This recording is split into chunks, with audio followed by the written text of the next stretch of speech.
Shalom, haleluya. Selamat tahun baru untuk kita semuanya. Kita bersyukur di hari yang baru, di tahun yang baru, kita boleh dibangunkan Tuhan di dalam kondisi yang sehat dan kekuatan yang baru dari Tuhan. Saat ini kita akan kembali mendengarkan firman Tuhan. Mari kita tetap persiapkan Alkitab kita persiapkan hati kita juga. Mari saya mengajak kita untuk berdoa terlebih dahulu sebelum kita merenungkan firman Tuhan bersama. Mari kita berdoa. Kami bersyukur Bapa kepadamu untuk untuk hari yang baru, di tahun yang baru Tuhan boleh berikan bagi tiap diri kami. Kami boleh Tuhan bangunkan dalam kondisi yang sehat. Kami bersyukur untuk cinta kasih-Mu yang luar biasa tetap bersama dengan kami. Saat ini Bapa, kami rindu mendengarkan firman Tuhan, belajar firman Tuhan bersama. Biarlah pimpinan urapan kuasa Roh Kudus-Mu mengambil alih, sehingga apa yang kami lakukan itu berdasarkan semuanya kehendak Tuhan. Terima kasih Bapa, kami mempersiapkan hati kami dengan sungguh untuk mendengarkan firman-Mu. Hanya di dalam nama Tuhan Yesus kami berdoa, haleluya, amin. Puji Tuhan. Kita buka Alkitab kita di dalam Matius pasal keempat, di ayat yang pertama dan ayat yang kedua terlebih dahulu. Matius pasal 4 ayat 1 dan 2. Pencobaan di padang gurun ayat 1. Maka Yesus dibawa oleh Roh ke padang gurun untuk dicobai iblis. Dan setelah berpuasa 40 hari dan 40 malam, akhirnya laparlah Yesus. Saudara yang terkasih, peristiwa ini merupakan peristiwa setelah Yesus dibaptis dan menjelang Yesus mau tampil di Galilea. Dengan kata lain, ini merupakan peristiwa yang dimana lewat peristiwa ini Yesus semakin diperteguh, Yesus semakin diajarkan untuk benar-benar dia menjadi sosok yang ketika dia datang bukan untuk dilayani, melainkan untuk melayani.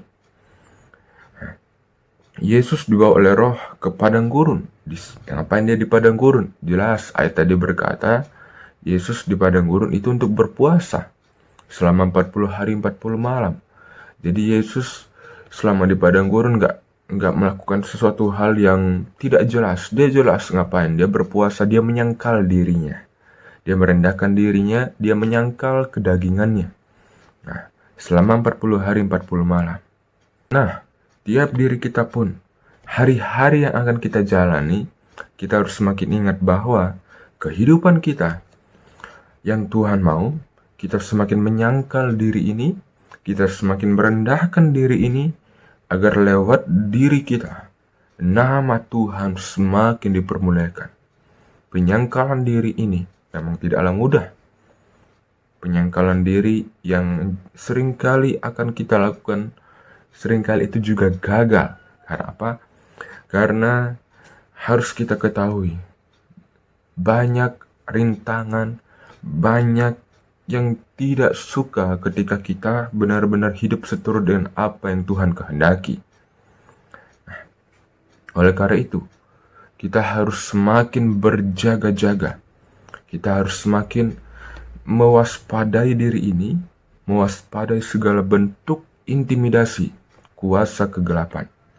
Sama halnya dengan Yesus, lewat peristiwa ini, ada 3 hal bentuk intimidasi dari kuasa kegelapan, tetapi ketiganya itu mampu Yesus patahkan dengan cara yang ajaib. Apa hal yang pertama? Intimidasinya. Yang pertama, di ayat yang ketiga, lalu datanglah si pencoba itu dan berkata kepadanya, jika engkau anak Allah, perintahkanlah supaya batu-batu ini menjadi roti. Ini berbicara tentang bagaimana kebutuhan kita secara jasmani. Kita sebagai manusia, tentu kita butuh makan. Iya, saudara-saudara semuanya pasti butuh makan, termasuk saya pun pasti butuh makan. Kita semua butuh makan, tetapi harus kita ingat, itu semua bukan menjadi prioritas utama. Apa yang menjadi prioritas utama? Ya, kita mencari kerajaan Allah dan kebenarannya, maka semua akan ditambahkan kepadamu. Itu pun yang Yesus katakan ayat 4-nya. Tetapi Yesus menjawab, ada tertulis, manusia hidup bukan dari roti saja, tetapi dari setiap firman yang keluar dari mulut Allah. Ketika kita mendahului kebenaran Allah, maka kehidupan kita sepenuhnya akan dijamin oleh Tuhan. Ada ayat firman Tuhan berkata bahwa burung-burung di udara Tuhan pelihara, bunga-bunga Tuhan dandani. Bahkan Salomo pun dalam kemegahannya tidak pernah seindah dengan bunga-bunga yang di padang, yang di mana hari ini ada, besoknya tidak ada. Apalagi kita, anak-anak Allah, tentunya Tuhan pasti akan pelihara. Asalkan kita mendahului untuk apa? Mencari kebenarannya lebih sungguh, menggali kebenaran firman Tuhan lebih sungguh dan lebih sungguh. Ini hal yang pertama. Dalam bentuk intimidasi yang boleh Yesus patahkan. Kita harus semakin berjaga-jaga. Lalu berikutnya yang kedua, kemudian iblis membawa ke kota suci dan menempatkan dia di bubungan bait Allah. Itu ayat yang kelimanya. Lalu ayat yang keenam. Lalu berkata kepadanya, jika engkau anak Allah, jatuhkanlah dirimu ke bawah, sebab ada tertulis mengenai engkau. Ia akan memerintahkan malaikat-malaikatnya, dan mereka akan menatang engkau di atas tangannya, supaya kakimu jangan terantuk kepada batu. Nah, seringkali kita sebagai umat Tuhan, sebagai anak-anak Allah, kita harus semakin berjaga-jaga. Karena apa? Karena ketika kita tidak berjaga-jaga, intimidasi dari kuasa kegelapan itu seringkali membuat tiap diri kita itu bertindak, melangkah, mengambil keputusan tanpa yang Tuhan kehendaki. Jelas Yesus berkata, menjawab pernyataan dari si iblis tadi. Ada yang ketujuhnya. Yesus berkata kepadanya, ada pula tertulis, janganlah engkau mencobai Tuhan Allahmu. Janganlah engkau mencobai Tuhan Allahmu. Saudara, ayat firman Tuhan yang boleh Yesus katakan menjawab pernyataan dari si iblis tadi. Yesus tahu firman Tuhan di ayat yang ke-6 yaitu iblis kutip. Ya, kalau kita baca itu ada di Mazmur pasal 91-nya ayat 11 dan 12. Coba kita buka sebentar. Mazmur pasal ke-91 ayat 11 dan 12-nya. Dikatakan, sebab malaikat-malaikatnya akan diperintahkannya kepadamu untuk menjaga engkau di segala jalanmu. Mereka akan menatang engkau di atas tangannya, supaya kakimu jangan terantuk pada batu. Saudara, ayat firman Tuhan ini ditujukan kepada kita, orang-orang percaya. Tetapi iblis mengutip firman Tuhan itu dan diputar balikan, yang dimana iblis menujukan itu kepada pribadi Yesus. Jelas, sangatlah tidak masuk akal. Karena apa? Karena saat itu walaupun Yesus posisinya adalah sebagai manusia, tetapi dia tetap mempunyai kuasa. Dia tetap mampu. Tanpa malaikat-malaikatnya pun, dia tetap kok, kalau dia jatuh dari bubungan bait suci itu, dia mungkin bisa saja jatuh dan ketika dia bangun kembali, kondisinya tetap seperti biasa. Di sini harus kita pahami bahwa tiap diri kita harus semakin menjaga diri ini. Agar apa? Agar ketika kita mengambil sebuah keputusan, agar ketika kita mengambil sebuah tindakan, kita berjalan sepenuhnya di dalam pimpinan kuasa Tuhan. Agar apa? Agar kita tidaklah terkecoh. Tidak terkecoh.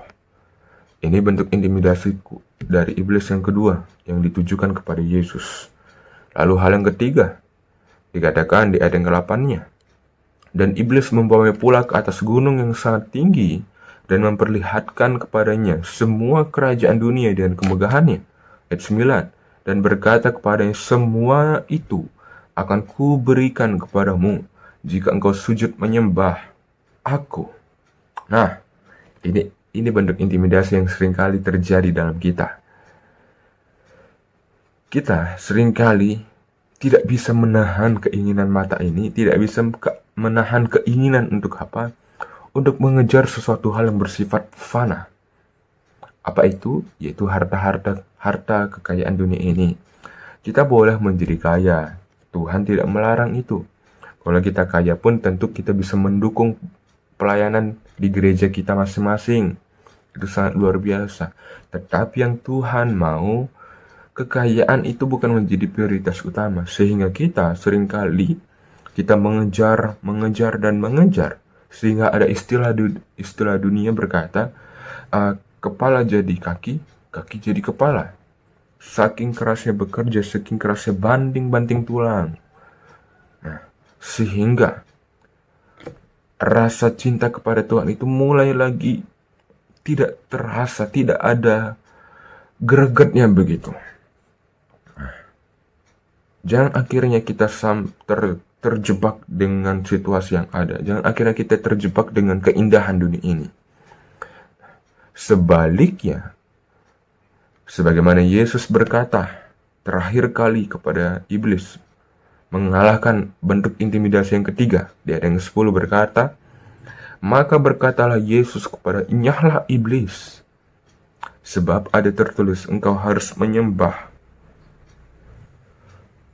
Tuhan Allahmu, dan hanya kepada Dia sajalah engkau berbakti. Harus menyembah kepada Tuhan Allahmu, dan hanya kepada Dia sajalah engkau berbakti. Ingat, hanya kepada Tuhan kita harus menyembah. Dengan kata lain, tujuan hidup kita, arah pengejaran kita, itu hanya semakin tertuju kepada Tuhan, bukan yang lainnya. Jadi, kehidupan kita harus semakin berjaga. Agar apa? Agar kita tidak terkecoh dengan segala bentuk intimidasi kuasa kegelapan.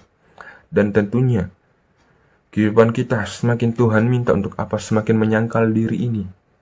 Semakin merendahkan diri ini. Dengan begitu, saya yakin kita akan menjadi sosok yang benar-benar hidup seturut dengan apa yang Tuhan kehendaki. Jadi ini kebenaran firman Tuhan yang boleh kita dengarkan bersama.